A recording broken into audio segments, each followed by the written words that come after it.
I'm working on the biggest system of my life currently. It's a high fantasy powered by the apocalypse system, which is essentially its own TTRPG.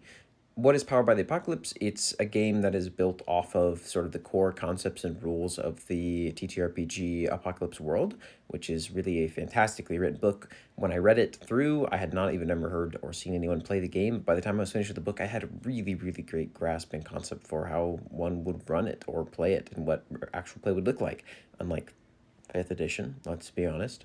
As I'm building this, I'll share more details, but currently the sort of overarching reason I'm doing this is I want to move towards a magic system that fits Atovia's better and also has more consequences.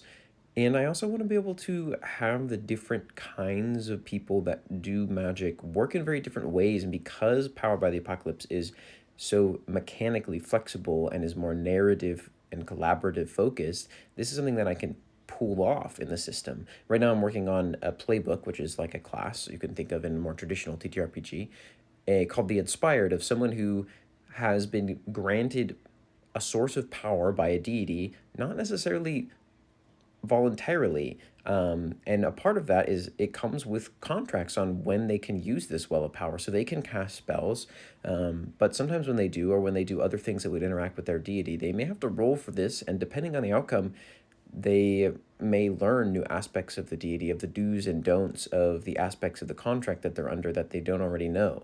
And they get to start by knowing one of the do's and one of the don'ts, but as time goes on and they do different things, maybe they do something they're not supposed to that the GM has recorded beforehand, and now they can't cast spells, or they have a -1 to casting spells for the duration because they're sort of at odds with their deity right now, and maybe they aren't sure why, and they have to figure it out.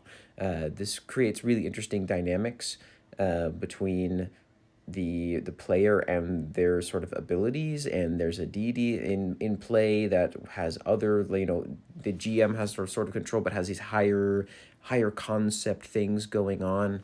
I think it'll work really well. We're gonna see. Another one I'm working on right now is the Mercenary, but it's only just started, and I'll update as more things move on. But to all my Power by the Apocalypse fans out there, let me know if I'm making something that already exists completely, or if I do have a new idea here.